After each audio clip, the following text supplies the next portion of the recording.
You know the town, the one just over the county line. The one with the good Chinese restaurant and the movie theater that smells of popcorn. Good smell. Good people.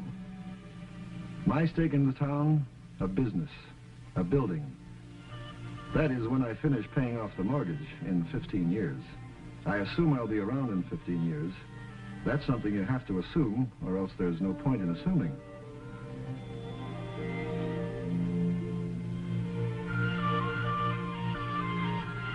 No one thinks about it much anymore. Too many crises, too many scares. So we push it to the back of our minds, where it waits, staring, bright-eyed, silent, more or less.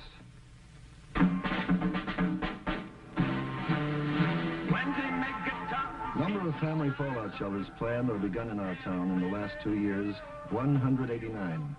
Number completed, 5.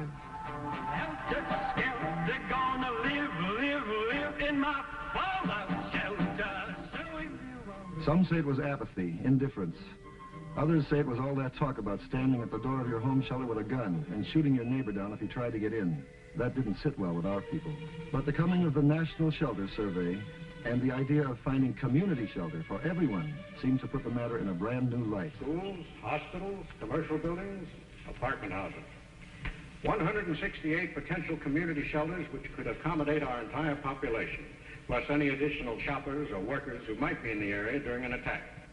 The hypothesis then, Mr. Mayor, is a nuclear attack. William Albemarle Groves, senior member of our Common Council, and one of the town's most trusted and respected citizens. That is the hypothesis, Mr. Groves. Unlikely, but possible from a military point of view. Your job depends upon accepting that as a premise, does it not?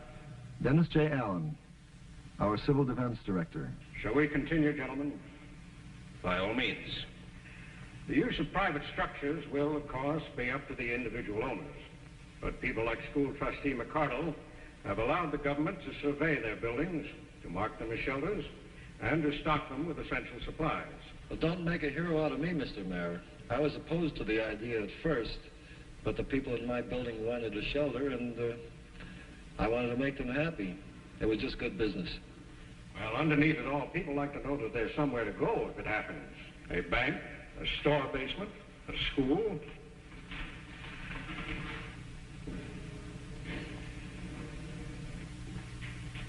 Why a school? They're located where people live. They're usually the most substantial buildings in the neighborhood. And the children are there during most of the daylight hours. That's a quarter of your population to begin with. Our 8 school buildings could protect 5,000 people from nuclear fallout. At what cost, Mr. Mayor? For Jackson High, virtually nothing. For Grammar School 2, additional ventilation at a cost of $5 per person sheltered. For Grammar Schools 1, 3, 4, 5, and 6, modifications at a cost of $40 per person sheltered. For Grammar School 7, now under construction, an additional cost of $35,000. Total cost of all modifications combined, $163,125.11. To be paid by whom? By the people, naturally. Will the doors of these shelters be thrown open to everyone? The schools always did belong to everyone.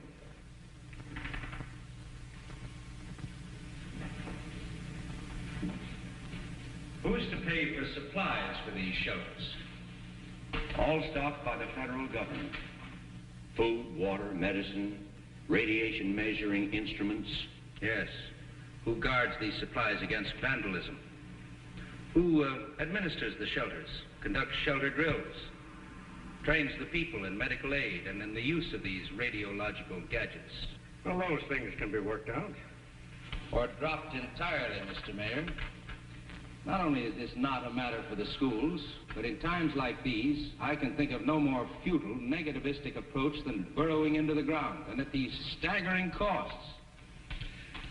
We can raise the money. And do without furniture, books, A cafeteria for grammar school 2. More teachers for grammar schools 3 and 5, where we already have more than 40 pupils in a class. We want them to be 40 live pupils. I want them to be 40 live pupils too. But I deny the issue is survival. Because for the first time in human affairs, to kill is to be killed, and to let live is to live. An uneasy balance, to be sure, but the beginnings of peace. Now, if we're going to spend our money, let's spend it bolstering peace.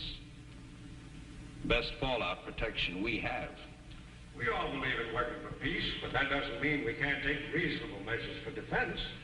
What is a reasonable defense against total destruction? Tell me what will be left for those people when they come up out of their holes. Shall we begin with life? Not the only place to find fallout protection. We saw a room that opened on an air shaft and was shielded from every direction by heavy brick walls. This would give the room a high degree of fallout protection, even though it's above ground.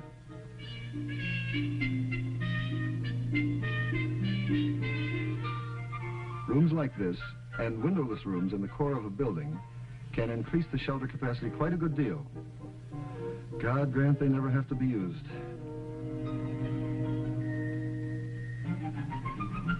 A few days later, Dennis Allen requested permission to present his case for school shelters before the full membership of the Common Council. He elected to do so by showing us films that arrived from Paducah, Kentucky. The Concord School had basement windows just below ground level.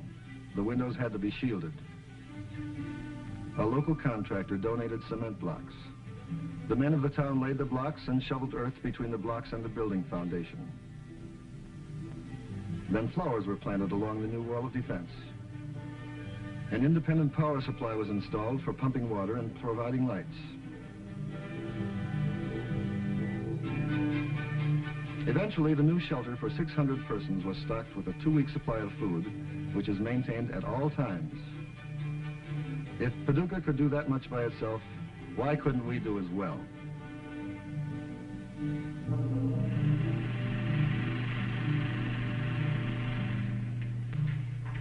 Well, gentlemen, what's your opinion?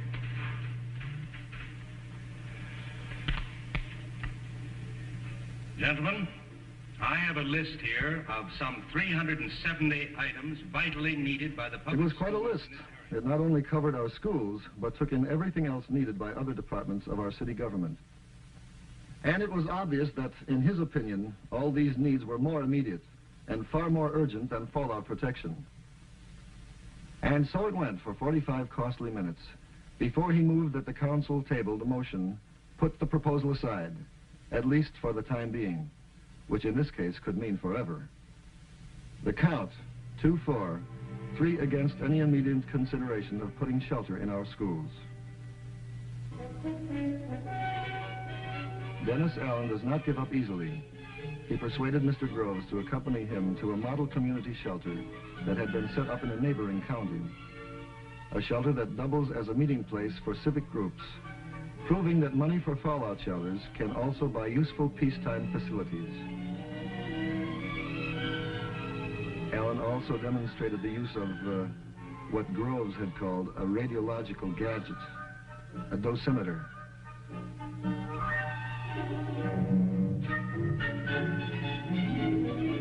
Then showed him the supplies provided by the federal government.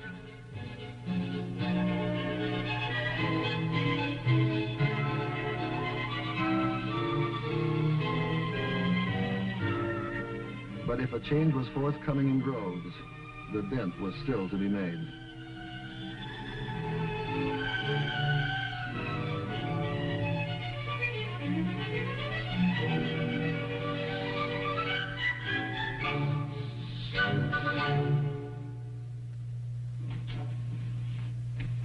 Thank you. Well, I'm sorry Mr. McCardle's out to lunch, but I'm sure I can help you. I'm flying to Capital City next Monday. I want to pick up some travel insurance. Certainly. That's Monday the 22nd. Yes. Mm-hmm. Round trip ticket? Yes. Now, who do you want as a beneficiary on this? Mrs. Alice Groves, 29 Cedar Lane. Mm-hmm. And second beneficiary? Holly Groves, age 12. Mm-hmm. Now, how much insurance do you want? Well, I should think about 500. Hello, Bill. Oh, George. I'll take over, Freddie. Fine. Thank you.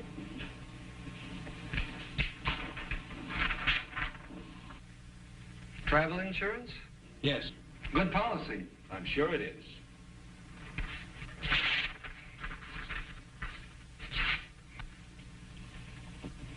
Why did you do that?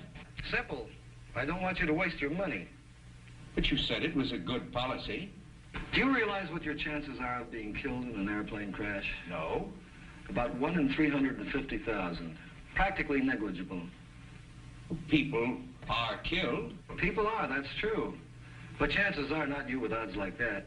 I'm sure you can find better ways to spend your money. Well, George, I'm not doing this for myself. Yes, you mentioned your wife and child as beneficiaries. Don't they love you? Well, of course they do. How much? Very much. Well, then if you got killed, chances are they wouldn't even want to go on. Absurd. People have to go on. Even H-bomb survivors? All right. You've made your point, but my time is limited, so if you'll please get a new application. No. I wasn't fooling. I'm not going to sell you a policy. They sell them out at the airport, George, in machines. I only came here out of friendship. Show friendship to the people of this town. Give them some insurance. Did you know chickens and eggs are highly resistant to radiation? No. Very interesting. You're not thinking of building a shelter. Certainly not. You know my feelings on that subject. Yes. As if man could bury his head in the ground and hide from responsibility. Some people have different ideas of responsibility. Yes, I'm familiar with the wide variations that exist in that area. Mrs. Wakeman told me they're putting a shelter in her apartment house. If they want to build shelters in their homes, that's fine with me. But why a school? A place for enlightenment should suddenly become a center for war preparations. I'll tell you why. If we had a shelter and something happened while Holly was in school, do you think I could stay in the shelter? Not knowing what was happening to my child, whether or not she was protected, I would run to that school to be with her. And nobody could stop me, Bill. Nobody.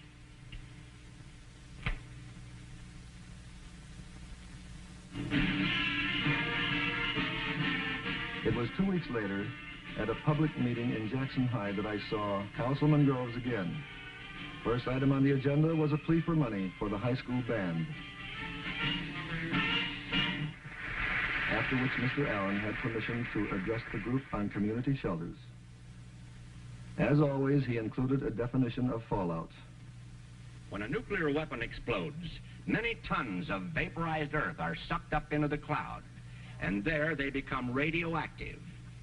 These radioactive particles fall back to the earth up to hundreds of miles from the point of explosion, forming a dangerous blanket over buildings, fields, and roads. Exposure to a large amount of fallout radiation can cause severe sickness and could result in death within a few weeks. But the danger is a temporary one, since fallout decays rather rapidly after a nuclear blast. 7 hours later, radiation level is down to 10% of the original level. 2 days later, it's down to 1%. 2 weeks later, down to 1/10%, which means that the first 2 weeks are the critical ones in which to be sheltered, assuming, of course, that you have survived the initial explosion. Question. Yes? How far do you have to be from the blast to live through it? Well, let's take a 20 megaton surface burst. You would have a good chance of surviving if you were more than 12 miles from the point of detonation, provided you knew what to do. Well, what do you do? A number of things. The first sign of a nuclear explosion is a blinding flash of light. That means about 3 seconds before the heat or thermal wave. During those few seconds, you should try to get away from windows and behind something solid. That would minimize the burn effect, which lasts about 5 seconds. Then you would have about 1 minute to seek maximum cover before the blast. If possible, go below the surface of the ground. After the blast is over, the fallout will not begin for at least 30 minutes. Time to reach a shelter where you can remain for several days. How do you know when to come out? In a private shelter, you'd be notified by radio announcement. In a mass or community shelter, the director would tell you when it's safe to come out. Who's he? He's the man in charge of the shelter. He'd be somebody in your neighborhood with leadership experience. Suppose the director doesn't get to the shelter in time. There's a regular chain of succession. That's all worked out in advance by the community. What if I'm in one shelter and my husband's in another? Is there some way we could communicate? Are you sure he'd want to, Harriet? There would be regular radio broadcasts with news of survivors and outside conditions. If we're going to have community shelters, why are they still pushing family shelters? Or do I just have an old pamphlet?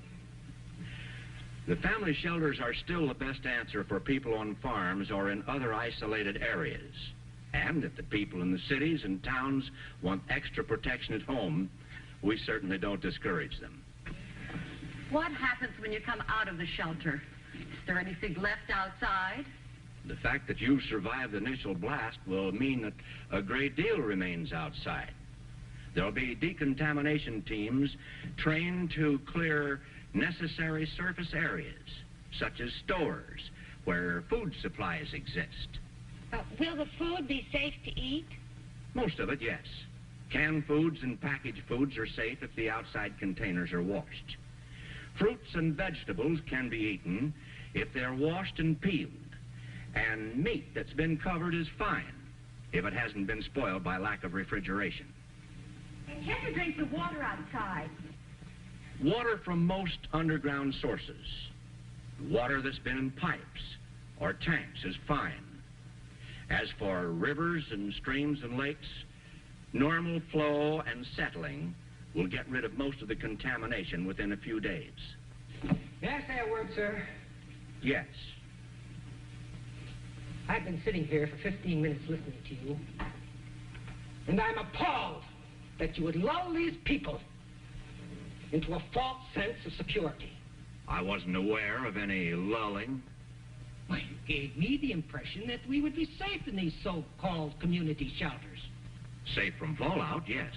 Is it not a fact that blast and fire are by far the most deadly of all thermonuclear effects? And that when the bomb hits, our homes will be pulverized? That would happen within a few miles of the burst, in a direct target area. I'm speaking of places where there are survivors.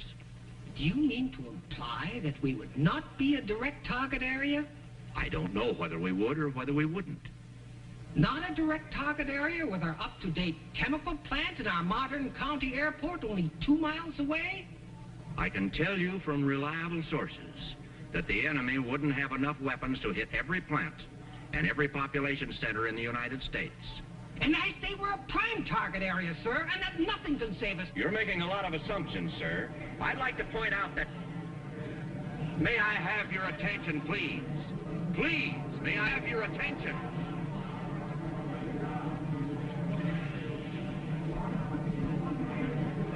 I would like to answer the gentleman's comments, if I may.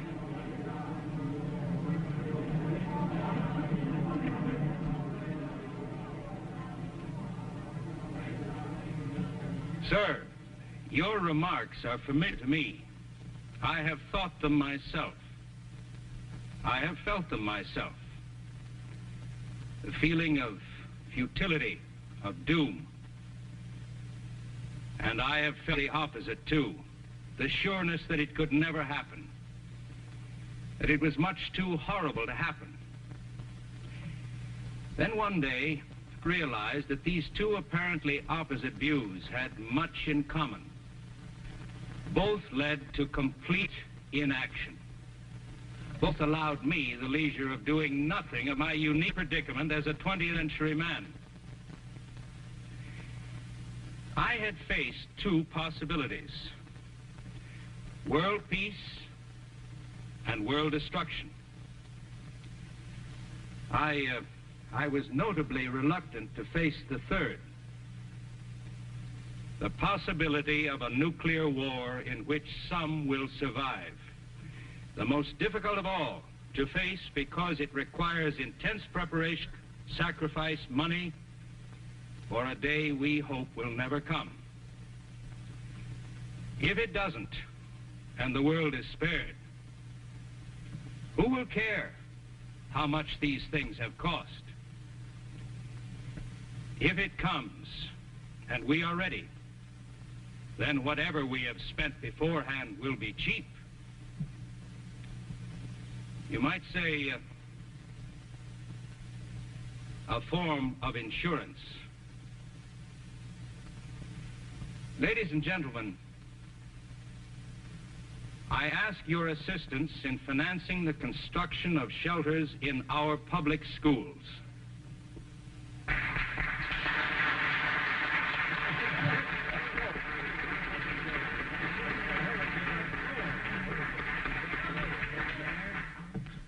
Tomorrow morning, I shall propose to the Common Council an ordinance by which the town corporation will share those civic groups who wish to contribute the expenses of incorporating shelter facilities into our public schools. Chain reactions are easier to start than to stop. Within a few days, plans were drawn up for a shelter in Grammar School 2, a shelter that doubled as a badly needed cafeteria. While other schools, work has begun to raise shielding to minimum protective levels. And it wasn't just schools. It was many buildings, public and private. In some, much work remains to be done, and will be done, because people have started to care. Like these doctors and nurses who have begun to give self-care medical lectures to housewives and businessmen, vital knowledge for shelter living. And the radio hams who came forth with the skill and equipment needed for emergency broadcasts in case of attack. Community action, no telling where it'll end.